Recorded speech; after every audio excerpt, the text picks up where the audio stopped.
Hey, this is Mike from Mike's Famous Harley Davidson. We're here at 951 Bank Street at the historic Coca-Cola bottling factory, and we're here for the 37th annual gift run.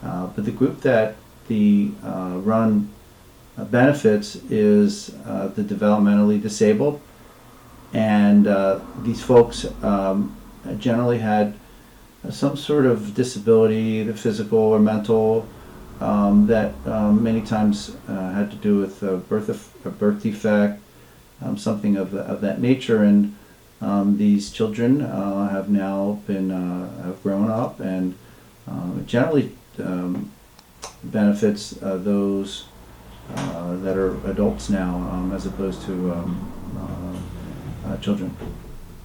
Very good. Is there anything special today? Can you explain the route? Well, this year the route starts at 951 Bank Street here in historic New London. This is the former Coca-Cola factory. And what's unique about our run this year is we wanted to reach out and make the run longer. Generally just took place in Waterford.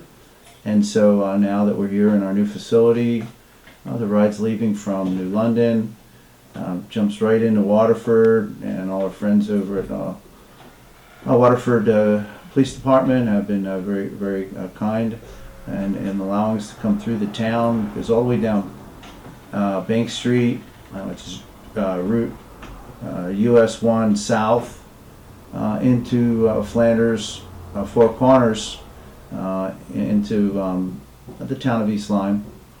And then we make a left-hand turn, go proudly through all East Lyme, all the way down to the what's effectively Long Island Sound, down by the train tracks on Main Street. We head left back towards Waterford, and our last turn is on Great Neck Road and down to the Camp Harkness up on the right-hand side, right down on Long Island Sound, and that's where the festivities begin. Hi, I'm Kim Greta. I'm here at Mike's Famous Harley Davidson, and I'm here for the 37th annual gift run. It's a great event. It's a feel-good event. It's representing what I believe the holidays are all about. It's a gift run. We're collecting gifts for a great cause for those with disabilities, and it's something that ourselves and our Hog chapter have come together and created to just give, and I feel like that's the objective of any holiday event such as this. Hello, my name is Caitlin and Gino, and I am your reigning 2016 Mrs. US of America. I am here today doing the 37th annual gift run. I got the Mrs. U.S. of America title by competing through the pageant system to know pageants. It is a family-based pageant system, and it is very based on community service and working a lot with our sister teams. I feel amazing to be here. Since I was a little kid, my parents have always done the toy run, which is now called the gift run, and so I am very honored to say that I get to do it this year. I hope all the motorcyclists have a great and safe ride today.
All right. Hello.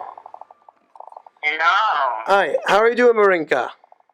Yes, this is Marinka here. Welcome to the show. Thank you. Thank you for having me. Now, Marinka, why don't you explain your full name and tell me how you got started in vaudeville and in burlesque? Well, my name is Marinka Melanie Hunt, and I began in show business in 1960. First as a showgirl, and then 1962 I went into burlesque. And that was the year that I began burlesque. Wonderful. Now, throughout your time doing this, what are some name five, roughly about five aspects of burlesque that you've learned that has somewhat changed your life? Well, first of all, burlesque at the time in 1960s was, how can I tell you, it was a place where a lady who was sexy enough and who had a nice ass will make a good living. I went in because the money. I give you an example. Of course, my beginning was in New York City. And in New York City, in the Copacabana of the Latin Quarter, were the two best nightclubs in New York City, a showgirl will be making $175. when I became a queen of burlesque, I started making $650. So I went for the money because as told girl, I was making very small money. I mean, it was okay money for that time, where the hourly wage was like $1.50 an hour, but that's how it was. I went in for the money, and then I really learned to love it. Now, describe the art of burlesque, because I've noticed and I've seen some burlesque shows in my area, and the dancers, I've compared them from the dancers from then and now, and the dancers from then were, they had it to a T. It was a beautiful art. Now it's just they go out, they really don't do anything, and they don't show us the art form. Can you explain how how are you able to transform it into such an art form? Well, this is what it is. You know, burlesque is the only American theater art form because it was born in America, and since the 20s, he got his peak in the 40s with Gypsy Rose Lee and Choreo, Rose LaRose, Margie Hart, and all these beautiful ladies. Then in the 50s, it continued, so in the 60s. So it was a show that you can come with your wife or you can come with your friend, have some laughs because we have comedians, we have sketches, and you see a beautiful lady on this. The art of the STPs is not to dance naked. At the moment you are naked, that is the time where the act finish. Versus today, and let me tell you something, because most people only see the strippers in gentleman clubs, but these women have nothing to do either when I was in burlesque or the new burlesque, because it's a new movement now that you see popping up burlesque festival all over the places. You had it in New York City, you have near you in Vermont, we have it all over in London, we have it all over the world now, a new movement called the New Burlesque. I am part of the Burlesque Hall of Fame, a museum in Vegas, and we do an annual, a yearly reunion where we feature the legends, people like me who are from the 50s and the 60s and the 70s, on the Friday night. On a Saturday, you have the competition for the Queen of Burlesque, and then on Sunday, they have what they call the icons, the ladies like Michelle Lamour is a lady here in the pinup show. Her name is Lulu DeVille, Dirty Martini. Those are ladies of the new movement, New Burlesque. And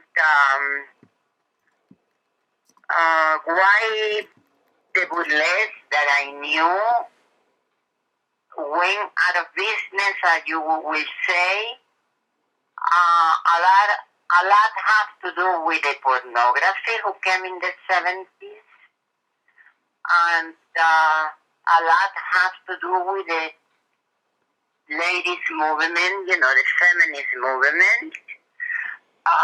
But yes, most of the time that you put a program in the television who have comedy is based in burlesque.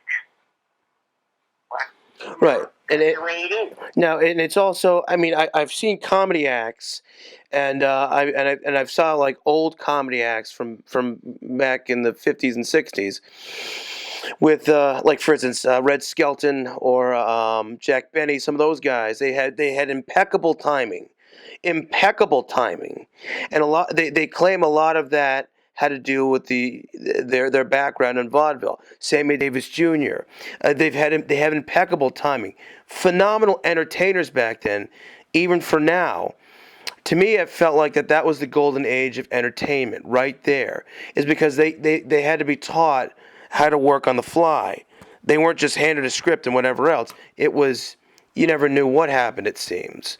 So to me, in my opinion, I genuinely feel that this is a lost art. They're trying to bring back burlesque, and I've seen troops, and I've seen what they're doing, and what they're doing is they're not keeping up with what traditionally worked back when you were doing it.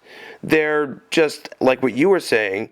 At the end of that, at the end of your sequence or at the end of your gig, you would be that would be the end of the show, which you would be naked or partially naked. What they're just doing is they're running around and just looking naked the whole time, and they're not really selling anything. They're not selling sexiness. They're selling sex, if I'm not mistaken. And it's smutty. And honestly, a lot of people who I've gone with to see this stuff, they really don't. The audience doesn't really last that long. Very, very short. Right. Very short act. And you are totally correct. And the reason why all these men of comedies that you mentioned, they were so perfect in timing was because, let me tell you, burlesque, you have to do 4 shows a day. You start at 11 o'clock in the morning and ended at midnight. On a Saturday, you do 5 shows and you ended at 2 o'clock in the morning. So you have the time and you was working every day, every week. So you polish your act, and in many cases you improvise because somebody was late or because something happened, and you have to improvise. You see, those were the days where people was proud of what they was doing. But one of the things today that these new burlesque ladies, because it's very rare you see a man, and if it's a man, most of the time is the male stripper. Yes. Well, in my days, male stripper were not. You see, male stripper was something that came in the 70s. I understand that. Yeah. And what happened is that a lot of time they don't have enough places. It's not enough places today to work. I mean, I know women like Michelle Lamour from Chicago that she do a fan dance that is so beautiful. That, you know, when I work with Sally Rand, the queen of the fans, and I see Michelle Lamour, it's not much different. Michelle Lamour is a great fan dancer, and she works, but I don't think it's that many places for them to work.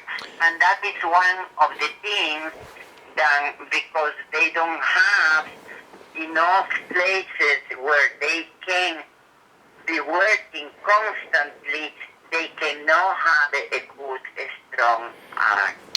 And that is one reason that sometimes those festivals bring a legend. So, And, yeah. Yes, and now you talk about legends, and you are inducted into the International Burlesque Hall of Fame, correct? Yes. Okay, and congratulations on that. And actually, more props to you. And I do understand that you also teach classes. Yes, I do. Yes, and would you like to? We're closing down in the next couple minutes of the show here, but would you like to plug anything? You teaching any classes or any projects that you're currently working on? Well, right now I'm working in my biography. I've been working in my biography now for a few years, and we are hoping, my co-author, Dave Williams, and myself are hoping, and we're almost sure that our book will be ready next year. And it covers 75 years of my life, you know. So he's in love with the story, so I'm pretty sure it's going to be a good book. Very good, very good. And any current, if people would like to contact you in regards to possibly teaching their troops or any lessons you would like to give, what would be a best way to contact for them to contact you? They can contact me either in Facebook, or they can contact me at my email address, marinka702@cox.net. And like I say, you know, I don't teach in one-to-one level. I only teach when it's a group of girls who want to learn. And most of my teachings are in festivals or something of that kind, you know? Very good, very good. I'm glad what you're doing. What you're doing is very special. It's very special, my friend. And what you're doing, you're keeping up with what was taught the right way to do. And I thank you so much for that. That's so meaningful and so useful for what's happening right now. So thank you so much, Marinka. It means so much to me. And thank you again for coming on my show. It really means a lot. This once again, Marinka, if you have any last words you'd like to tell the audience? Well, I like to tell the audience that if they want to see a good striptease and what Burlesque was all about, they either have to find, or they can see my videos in YouTube. It's about 4 videos of me in these last 8 or 10 years of my life in YouTube. So they can go to YouTube and watch my videos, and of course they can come to Burlesque Hall of Fame. This year will be June the 2nd, the 5th in Las Vegas at the Orleans Theater, and that is the best way they can really come and see what Burlesque is all about. Marinka, it means so much that you're on the show.